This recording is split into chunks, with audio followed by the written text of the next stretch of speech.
Good morning, कैसे हो आप सब। सुबह का टाइम है, 8 बज रहे हैं। मैं सोकर उठी हूँ और कल रात को मैं ना लाइव आना चाहती थी, पर मेरे सिर में इतना ज़्यादा तेज़ दर्द हो गया। पता है, सिर की नस पूरी ऐसे चल रही थी, बहुत तेज़। तो मैं 10-11 बजे सो ही गई। फिर बाद में मैं कहा यार सो जाती हूँ। और ना मैं एक बात और बोल रही थी आप सबसे। मैंने बोला था ना, मैंने लाइव में बोला था कि ना मैं बताऊंगी, क्योंकि मेरे से ना काफ़ी टाइम हो गया, 3 मंथ्स हो चुके हैं। सब मेरे से ना क्वेश्चन पूछते हैं कि आपकी आईब्रोज अनइवन क्यों हैं। तो मैंने ना बोला था, मैंने कहा मैं इसके ऊपर ना वीडियो बना के प्रॉपर जवाब जरूर दूंगी। और मेरा ना पता नहीं क्या हो रहा है, मतलब अपने आप ना सब कुछ घूम रहा है मेरे चारों तरफ, चक्कर से आ रहे हैं। मतलब जैसे मतलब ये हुआ ना मेरे साथ, मेरी तबीयत वगैरह ख़राब हुई थी, तो मेरा 73 वजन था और अब 69.8 इतना आ रहा है मेरा वजन। और अब भी धीरे धीरे डाउन जाए जा रहा है। आप मेरा चेहरा ही देख सकते हो ना, कितना उतरा उतरा सा लगता है। तो वीकनेस बहुत ज़्यादा आ गई है, कमजोरी वो बहुत आ गई है। रिकवरी में ना, जैसे आप वैसे ठीक हो गए हो, सब कुछ प्रॉपर है, परफेक्ट है, लेकिन जो वीकनेस बॉडी है ना, आपको बता रही है कि अंदर से कुछ ठीक नहीं है इस टाइम। मतलब कई बार पेट में दर्द सा भी उठ जाता है, कई बार सिर में दर्द होता है, कई बार कमजोरी इतनी लगती है, यहाँ से यहाँ चलते हुए भी बंदा थक जाता है। तो ये चीज़ें ना धीरे धीरे, अब मेरा मन था इस टाइम कि मैं उठ के अब जैसे थोड़ा किचन में काम करवाऊँ, कोई सब्जी वगैरह बनाऊँ, पर मेरी हिम्मत ही नहीं हो रही है, खड़े होके किचन तक खड़े होने की हिम्मत नहीं हो रही है। मतलब आधा 1 घंटा 2 घंटा और आराम करूँगी, फिर धीरे धीरे कुछ खाऊँ पीऊँगी, फिर जाके थोड़ी ताकत आएगी शरीर में। तो धीरे धीरे रिकवरी हो रही है मेरी। तो इसके अलावा हाँ, मैं बता रही थी ना, मेरी आईब्रोज़ के बारे में बात बता रही थी। तो मेरी जो आईब्रोज़ हैं वो अनइवन नहीं थी, मेरी शुरू से अनइवन नहीं थी। अगर आप कहते हो ना मेरी आईब्रोज़ एक उठी हुई है एक कम है, तो ऐसा बचपन से नहीं था मेरे साथ। मेरी बचपन में आईज़ बिल्कुल नॉर्मल थी, आईब्रोज़ एकदम नॉर्मल थी। पर ना मेरी ना आईज़ में एक दिक्कत थी, जो कि मैं बताना चाहूँगी कि मेरे टोसिस था आईज़ में। टोसिस क्या होता है ना, टोसिस एक ना मतलब जेनेटिक इशू होता है। जैसे आप पैदाइशी, जैसे कई बच्चों के होता है ना, कईयों के लिप्स होते हैं वो उठे हुए होते हैं या कुछ चिपके हुए होते हैं, किसी की कोई दिक्कत होती है पैदाइशी बच्चों में, कई बार आ जाती है ना, मतलब कहीं से भी आ जाती है, आ सकती है। तो मेरी दादी के दिक्कत थी ये, ठीक है। और फिर जैसे उनके भी आगे फैमिली में किसी किसी के, जैसे आगे कभी किसी के लड़की के, कभी किसी के, इस तरीके से दिक्कतें आई है। और ये जो चीज़ है ना, जो दिक्कत आइज़ में आ रही है, वो सिर्फ एक्स जीन में आती है। एक्स जीन का मतलब ये कि सिर्फ लड़कियों में आती है दिक्कत। हो सकता था कि फ्यूचर में अगर मेरी लड़की होती तो शायद मेरी लड़की की भी आइज़ में दिक्कत आ जाती, पर लड़के की आइज़ में नहीं आती। क्यों? क्योंकि लड़के वाले फैक्टर में नहीं आ रही है दिक्कत। ये चीज़ मैंने खुद नोटिस करी है अपनी पूरी फैमिली में। और ये दिक्कत मेरी मम्मी की फैमिली में नहीं है, मेरे पापा जी की फैमिली में। और ये जेनेटिक इश्यूज होते हैं, जैसे मान लो बीमारियां होती है ना, जैसे शुगर होती है। कई बार क्या होता है कि माँ बाप में किसी के हो तो बच्चों के पैदाइशी आ जाती है। तो कई बीमारियां ऐसी होती हैं, जेनेटिक चीज़ें होती हैं, जो कि मतलब परिवार में चलती रहती हैं, आगे से आगे आगे से आगे होती है ना।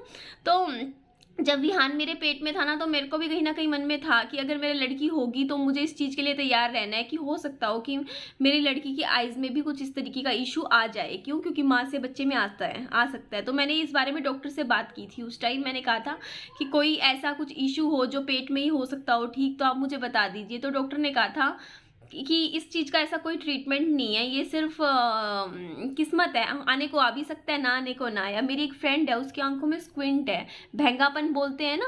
मेरी आंखों में भैंगापन नहीं है, मैं बताऊंगी अभी कि क्या है वो, एक्चुअल में बताती हूँ क्या बात क्या है। पर मैं कैमरे की तरफ देख के बात नहीं करती, इसलिए आपको लगता है। देखो अभी मैं बोलूँगी ना कैमरे की तरफ, तो आपको ऐसा नहीं लगेगा। ये देखो अब मैं कैमरे की तरफ देख रही हूँ, पर मेरे को थोड़ी आदत सी बनी हुई है स्क्रीन पे देखने की, तो इसलिए मैं स्क्रीन की तरफ देख के बात कर लेती हूँ। पर ये है कि मेरी एक फ्रेंड है, उसकी आइज़ में थोड़ा सा भैंगापन बचपन से था। अब उसके 2 लड़कियां हुई है आगे, किसी की भी आंखों में कोई दिक्कत नहीं है आगे, बच्चों में किसी में नहीं है। तो जरूरी नहीं है कि आए वो चीज़ें, दिक्कतें आए। तो मेरी आइज़ में क्या दिक्कत थी मैं बता देती हूँ। मेरी ना आइज़ कुदरती एक, जैसे मेरी एक आंख का जो मसल है ना, वो थोड़ा कम खुलता था। मतलब वो जैसे आप कहते हो ना, जैसे आंख है, मतलब दोनों आइज़ हैं, वो ना आपको, आपकी जो आंखों को ना पकड़ के रखती है, है, जकड़ के रखती है और उसे ढंग से खोलती है। तो मेरी आंखों में क्या था कि वो जो मसल था थोड़ा कमज़ोर था, वीक था मेरा मसल आइज़ का। तो ये चीज़ मेरी मम्मी ना, जब मैं हुई थी तो मेरी मम्मी तो मेरे लिए ना काफ़ी, मतलब सच बता रही है, मेरी मम्मी खुद बताया करती थी, बोलती मैं तो रोती थी, मेरे को लगता था लड़की की खूबसूरती में दिक्कत नहीं आनी चाहिए, क्योंकि लड़की को शादी के लिए फिर देखना पड़ता है, चीज़ें नहीं आनी चाहिए इस तरीके से। तो मेरी मम्मी बहुत मेरी टेंशन लिया करते थे, और सच कहूँ मुझे ना बुरा लगता था इस चीज़ का, क्योंकि मेरे को फ़ील करवा दिया जाता था कि मेरे में एक कमी है उस टाइम। तो बुरा तो लगता ही था। तो इवन कॉलेज में भी, स्कूल में भी, सब कोई ना मुझे इस तरीके से फ़ील करवा देते थे कि दिक्कत है। मतलब 90% लोगों को तो पता नहीं चलता था कि मेरी कुछ दिक्कत भी है, इसमें कुछ रही है। पर जो 10% लोग होते हैं ना, जैसे मान लो मेरे अभी भी देखो वीडियोस में क्या होता है, जो हेटर्स होंगे ना वही ये बातें कहीं उठाते हैं। कई लोग तो हेटर्स होते हैं, जानबूझ के उठाते हैं, इसकी ये ऐसे क्यों है, इसके दांत ऐसे क्यों है, ये मोटी है, ये है। तो रियल लाइफ में भी जो हेटर्स होते हैं ना, आपसे जो नफरत करते हैं, वो जानबूझ के ऐसी चीज़ें उठाते हैं। मतलब आपने भी कभी रिलेट की होगी चीज़ें कि आपके साथ भी, मतलब कईयों के साथ जिसमें थोड़ी बहुत भी कोई बंदा पतला हो या कोई मोटा हो। जो बंदा मोटा होगा ना तो उसको लोग आके ना फैमिली वाली बोल के चले जाते हैं, भाई कम कर ले वजन, भाई ये कर ले वो कर ले, या कोई भी हो, जानबूझ के फील करवाने के लिए, ताकि दिल दुखाने के लिए बोली जाती हैं ये चीज़ें। तो मेरे साथ भी ऐसा होता था।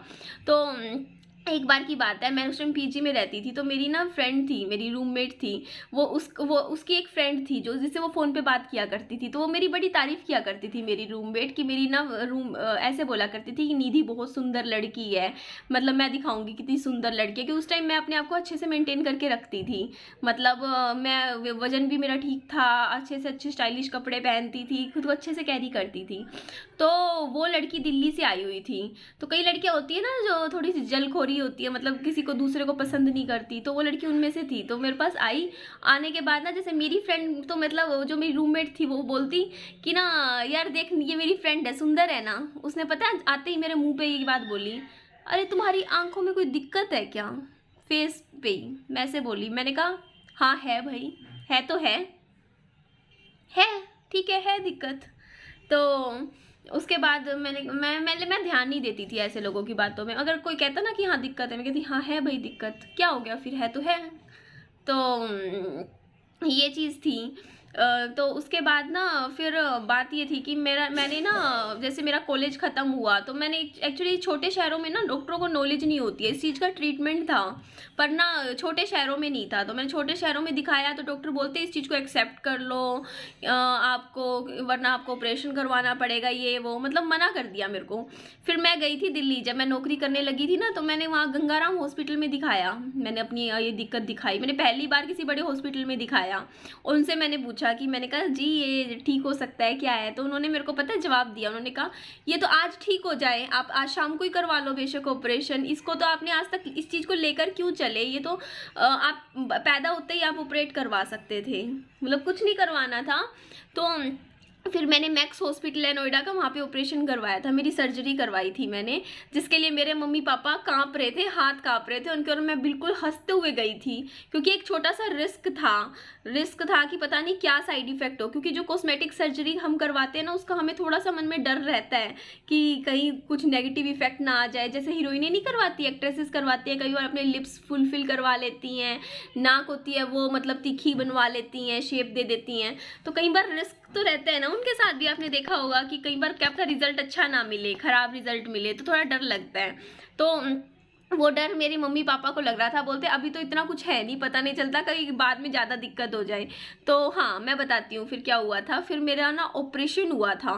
ऑपरेशन कैसे हुआ था, देखो ये आईज़ है ना, यहाँ आपको मैं दिखाती हूँ, ये हिस्सा पूरा काटा था उस ऑपरेशन में मेरे, ये हिस्सा पूरा कट लगा के, एक वो नहीं होती मशीन होती है उनके पास अलग सी, जिससे ना पहले तो एनेस्थीसिया देके इस पार्ट को सुन कर लिया था, पर मैं जाग रही थी ऑपरेशन में, बस हिस्सा सुन किया था करके, इस हिस्से को पूरा काटा था। काटने के बाद पूरा अंदर से चीड़ फाड़ की थी मेरे इस हिस्से में, पूरे में चीड़ फाड़ करके उन्होंने, वो आपस में बातचीत कर रहे थे उस टाइम। डॉक्टर बोलते हैं कि ना इसका जो सिलियरी मसल्स बोलते होंगे शायद, उसको कुछ बोलते हैं, वो कमज़ोर है, इसको ना हमें सहारा देने के लिए स्टिचेस लगाने पड़ेंगे।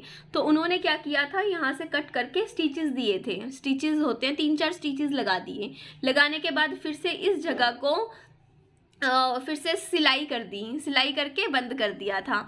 और उस टाइम मैंने 20 दिन का ऑफ लिया था, मतलब छुट्टी ली थी मतलब ऑफिस से। और सच बता रही हूँ, मेरे को ना उस टाइम दिख भी नहीं रहा था, इतनी कमजोरी आ गई थी और कुछ भी नज़र नहीं आता था। और मैं फिर भी ऑफिस जाती थी काम करने के लिए। 20 दिन बाद मैं फिर से शुरू हो गई थी ऑफिस जाना, क्योंकि मेरे पास मेरी ना सैलरी कटने लग रही थी और मुझे उस टाइम ये था कि कि पैसों का नुकसान हो रहा है। तो थोड़ी सी अपने काम के लिए डेडिकेटेड मैं शुरू से रही हूँ, चाहे वो कुछ भी हो। अगर मैं कुछ करती हूँ मैं अच्छे से कर चाहती हूँ, चाहे वो ऑफिस का काम हो, पढ़ाई हो, लिखाई हो, कोई भी काम। अगर मैं छेड़ती नहीं हूँ या छेड़ूंगी तो मैं बहुत मेहनत करती हूँ उस चीज़ में, शुरू से है मेरे साथ, पूरा मन लगा देती हूँ उस काम में। तो ये चीज़ थी। और उसके बाद जैसे उस ऑपरेशन का ये साइड इफ़ेक्ट है थोड़ा सा, क्योंकि मैंने उसके बाद ना फॉलो अप नहीं कर रही, डॉक्टर को दिखाया नहीं। जैसे डॉक्टर कुछ और कोई लोशन वगैरह लिखे या कुछ बताए, तो वो चीज़ मैंने करी नहीं, क्योंकि डॉक्टर ने उस टाइम कह दिया था अब दोबारा आने की ज़रूरत नहीं है। मतलब उसके बाद मैंने दिखाया भी नहीं। थोड़ी सी हाँ मेरी ये थी कि आई साइट मेरी एक बार कमज़ोर हो गई थी उसके ऑपरेशन के बाद। तो हाँ, कुछ लेडीज़ ऐसी होंगी ना, लड़कियाँ होंगी या लड़के होंगे, जो जिनके साथ कोई इशू हो, फिजिकल अपीयरेंस का कोई इशू हो, पैदाइशी हो, तो मैं उनके लिए एक मैसेज ये देती हूँ कि अगर वो चीज़ ठीक हो सकती है, अगर उस चीज़ का ट्रीटमेंट, आज के टाइम में साइंस बहुत आगे जा चुकी है। इवन स्क्विंटेड आइज़ होती है, उनका भी ट्रीटमेंट है। इसके अलावा जैसे आपकी आइज़ में, जैसे मेरी आइज़ में तो मेरा मसल खुलता नहीं था ढंग से बचपन से, तो वो डॉक्टर ने कर दिया, सिलाई लगा दी, खुल गया अपने आप। तो ये कर सकते हैं। जैसे किसी को हो सकता हो कि कोई भी इशू, आप देखते नहीं हो यार, ये एक्ट्रेसेस वगैरह कितना मतलब चीज़ें अपने अंदर चेंज करवा लेती हैं ना। मतलब आप खुद सोचिए, तो आप भी करवा सकते हो यार, हम ह्यूमन बीइंग भी करवा सकते हैं। बस थोड़े से पैसे इकट्ठे करने हैं तो कर लो भाई, क्या हो गया। अगर आपको पसंद नहीं है कोई चीज़, आप या तो उस चीज़ को स्वीकार कर लो, आप जैसे हो ठीक हो, बढ़िया हो। और अगर आप स्वीकार नहीं कर सकते खुद को आप जैसे हो, तो आप बदलो खुद को। अगर आपको कोई दिक्कत नहीं है, आप मोटे हो और आपको कोई फर्क नहीं पड़ता, दुनिया आपको कुछ भी बोले, तो आप ठीक हो, आप खुश रहो अपनी लाइफ में।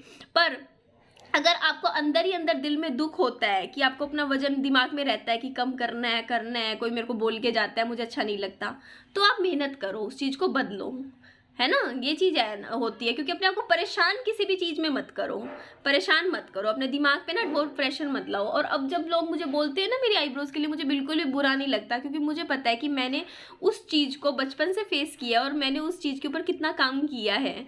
मैंने ऑपरेशन तक करवाया है, ऑपरेशन करवाया है मैंने। इवन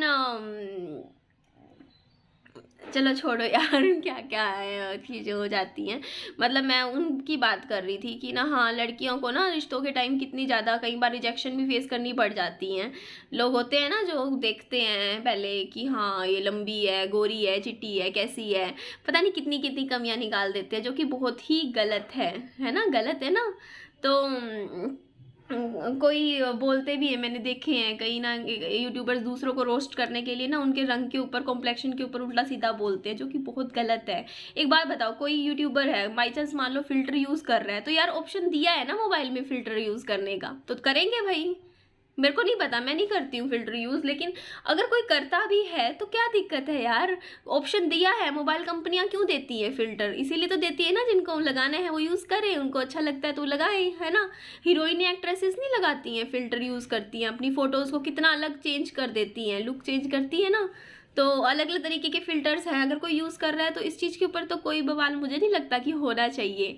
कोई अपनी खुशी से, वो अपने लाइफ में जिसको जिस चीज़ से खुशी मिलती है, और अगर उस खुशी से, उस काम को करने से किसी और का कोई नुकसान नहीं हो रहा, तो करने दो यार, क्या हो गया, दिक्कत क्या है ना। तो चलिए, मैंने, आपने मेरे से क्वेश्चन पूछा था, मैंने कहा मैं जवाब दे दूंगी, मैंने बता दिया है। और भी कुछ आपके मन में भी हो ना, कभी कोई दिक्कत हो, कोई लगता हो कि आपको ये चीज़ लाना है, अगर आपको अपने बाल नहीं पसंद आ रहे हैं, कर लिए हैं घुंघराले, आप स्ट्रेट करवा लो, कलर करवा लो। अरे लाइफ एक ही बार तो मिलती है ना, तो जो भी एक्सपेरिमेंट करो, अपने मज़े से रहो, ठीक है। नई नई तरीके की चीज़ें यूज़ करो। आईलाइनर आजकल कितने टाइप के आ रहे हैं, 5-6 अलग अलग कलर्स के आते हैं, खरीदो, यूज़ करो, देखो यूज़ करके कि कौन सा कलर हम पे अच्छा लगता है। लिपस्टिक के कलर्स चेंज करो, कॉलेज जाते हो, कहीं भी मतलब बाहर निकलते हो तो अच्छे से खुद को कैरी करो। कपड़े हैं, पैसे जमा करके अच्छे अच्छे लेकर आओ, 3-4 जोड़ी, मतलब 2-3 जोड़ी महीने की खरीदो, अपनी खरीदो, पहनो, अच्छे से रहो, मज़े से रहो। जो कपड़े अलमारी में रख रखे हैं अपने, निकाल लो, पहनो, है ना। तो लाइफ एक ही बार मिलती है तो अच्छे से जियो यार। कितनी लाइफ है, थोड़ी सी लाइफ है। 15-20 साल की ज़िंदगी और लगा लो, पता ही नहीं चलता। 40 के बाद तो पता नहीं बंदा कब ऊपर पहुंच जाए, किसका क्या भरोसा है। तो जो लाइफ है, जितना है मतलब आज में जियो, मज़े से रहो। तो फील मत करो कोई कुछ कहता है तो। चलिए अपना ध्यान रखिए, बाय बाय, टेक केयर। और अगर मैं ना ये बात बोलती नहीं हूँ, पर मेरे को ना कल ही ना मेरी एक फ्रेंड बोल रही थी, तुम ना वीडियोस में ना ये तो ज़रूर बोल लिया कर कि सब्सक्राइब कर लिया करे तेरे को। हमने देखा है, नोटिस किया है। तो मैं कह रही बस ठीक है मैं बोल दिया करूँगी। तो अगर आपको मेरी वीडियो अच्छी लगे तो आप मुझे प्लीज़, मुझे थोड़ा आर्टिफिशियल सा लगता है सच कहूँ ना, कि मैं कहूँ कि हाँ मेरे को सब्सक्राइब कर लो। मेरे को लगता है यार जिसको करना होगा वो वैसे ही कर लेगा ना, आपको पसंद करेगा तो करेगा सब्सक्राइब। बार बार कहना का क्या है, क्यों कहना है, पर ठीक है यार मैं कह देती हूँ कि क्या अगर कहने से अगर कोई करता है तो ठीक है, तो आप मुझे सब्सक्राइब कर लीजिएगा। और अगर वीडियो अच्छी लगेगी तो लोग लाइक करेंगे ही, नहीं अच्छी लगेगी तो नहीं करेंगे, है ना, इसमें क्या बोलना है। तो चलिए बाय बाय। अब कुछ ना वो इतने बड़े बड़े वो हैं मोटिवेशनल स्पीकर्स हैं, वो कभी नहीं बोलते कि हमारी वीडियो को सब्सक्राइब करो, ये करो। क्यों नहीं कहते? क्योंकि लोग अगर उन किसी को पसंद करेंगे तो उनको देखेंगे भी और सब्सक्राइब करेंगे, अपने आप करेंगे। तो चलिए, मैं वीडियो लंबी होती जा रही है, फिर आप कहोगे मुझे। चलिए बाय बाय, टेक केयर, अपना ध्यान रखिए और खुश रहिए, बिंदास रहिए, मस्त रहिए। और कोई फ़र्क नहीं पड़ता इन चीज़ों से, आईब्रोज बड़ी हो छोटी हो, आंखें कैसी हो, नाक मोटी हो पतली हो, क्या फ़र्क पड़ता है यार। इन द एंड हमारे धीरे धीरे हम ना बुढ़ापे की तरफ जा रहे हैं। तो ये धीरे देखो झुर्रियाँ भी पड़ेंगी कुछ टाइम बाद, चेहरा भी ढल जाएगा, सबका ढलना है। देखो बड़ी बड़ी हीरोइनें इतनी अच्छी सुंदर ब्यूटीफुल जो रही अपने टाइम में, उनको देख लो आज के टाइम में लोग उनको आंटी बुढ़िया पता नहीं क्या क्या बोल के चले जाते हैं। तो ये चीज़ें तो आपको एक्सेप्ट करनी चाहिए कि आपको टाइम के साथ आप बदलोगे। तो खुश रहो, मज़े से रहो, एंजॉय करो अपनी लाइफ को। चलो रखती हूँ, बार बार फिर कहोगे। Bye, take care, love you a lot, खुश रहो।